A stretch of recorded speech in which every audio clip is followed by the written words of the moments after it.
প্রিয় বন্ধুরা, তোমাদের সবার জন্য দারুণ খুশির খবর। এখন বর্তমানে আবার পুনরায় রেলের তরফ থেকে নতুন একটি নিয়োগের বিজ্ঞপ্তি প্রকাশ করা হয়েছে, যার জন্য তোমরা সবাই অনলাইনে আবেদন করতে পারবে। তার জন্য অফিসিয়াল ফুল নোটিফিকেশান অনুযায়ী এখানে তোমরা কারা কারা আবেদন করতে পারবে, কিভাবে তোমাদের আবেদন করতে হবে, আবেদন করলে তোমাদের কয়টি ধাপে সিলেকশন হবে, মোট শূন্যপদ সংখ্যা কত রয়েছে, এ টু জেড সমস্ত কিছু জানবো। তাই অবশ্যই তোমরা ভিডিওটি না টেনে শেষ পর্যন্ত দেখে নাও। তো অনস্ক্রিন দেখতে পাচ্ছ আমি কিন্তু বর্তমানে অফিসিয়াল ফুল নোটিফিকেশনটা ওপেন করে রেখেছি। এখানে তোমরা নিচের দিকে আসার পর তোমরা কিন্তু দেখতে পাচ্ছ প্রথম তোমাদের রয়েছে ইম্পর্টেন্ট ডেট। এখানে দেখতে পাচ্ছ বলা হচ্ছে তোমাদের কিন্তু ইন্ডিকেটিভ যে নোটিফিকেশনটা দেওয়া হয়েছিল 23শে আগস্ট 2025 তারিখে, এবং এখানে কিন্তু অফিসিয়াল ফুল নোটিফিকেশনটা প্রকাশ করা হয়েছে গত 14/9/2025 তারিখে, এবং অনলাইন আবেদনটা কিন্তু আজ থেকে স্টার্ট হয়ে গেছে, অর্থাৎ 15/9/2025 তারিখ থেকে তোমরা অনলাইন আবেদন করতে পারবে আগামী 14/10/2025 তারিখ পর্যন্ত। ওকে, এবার নিচের দিকে আসার পর এখানে কিন্তু তোমাদের এই ভ্যাকেন্সি সম্বন্ধে এডুদের দেওয়া রয়েছে। যেমন দেখতে পাচ্ছ পোস্টের নাম কি রয়েছে, পোস্টের নাম রাখা হয়েছে সেকশন কন্ট্রোলার। এই পোস্টে কিন্তু তোমরা আবেদন করতে পারবে, যেখানে তোমাদের লেভেল 6 অনুযায়ী তোমাদের কিন্তু অবশ্যই বেতনটা দেওয়া হবে। ইনিশিয়াল পে তোমাদের থাকছে 35,400 টাকা। তাই অবশ্যই খুব ভালো বেতনের চাকরি, তোমরা এলিজিবল হলে অবশ্যই কিন্তু এখানে অনলাইন আবেদনটা করতে পারো। এবার এজ লিমিট কি লাগছে, এজ লিমিট রাখছে এখানে 20 থেকে 33 বছর, অর্থাৎ 1/1/2026 তারিখ অনুযায়ী তোমাদের বয়স যদি 20 থেকে 33 বছরের মধ্যে হয়ে থাকে তোমরা অবশ্যই এখানে এলিজিবল আবেদন করতে পারো।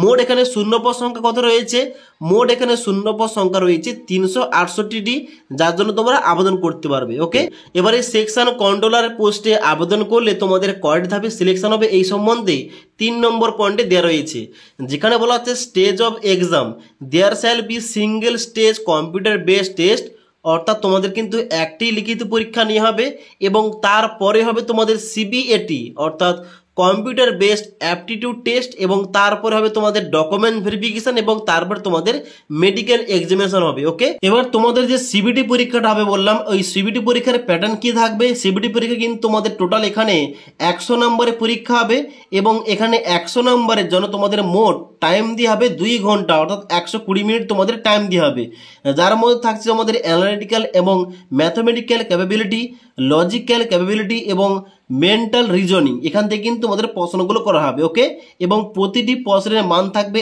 1 করে, এবং নেগেটিভ মার্কিং রয়েছে 1/3, অর্থাৎ 3টি প্রশ্নের উত্তর বলে গেলে 1 নাম্বার তোমাদের কাটা যাবে। ওকে, এবার তাহলে নেক্সট গুরুত্বপূর্ণ পয়েন্ট, তাহলে এই যে সেকশন কন্ট্রোলার পোস্ট, এই পোস্টে আমরা কারা কারা এলিজিবল, কারা কারা আবেদন করতে পারবো। দেখো এখানে কিন্তু এই সম্বন্ধে তোমাদের অ্যানেক্সার এ তোমাদের দেওয়া রয়েছে, যেখানে বলা হচ্ছে যে graduate degree from recognise university, অর্থাৎ শুধুমাত্র গ্রাজুয়েশন ডিগ্রি পাস করলে কিন্তু এখানে তোমরা আবেদন করতে পারবে, ছেলে এবং মেয়েরা।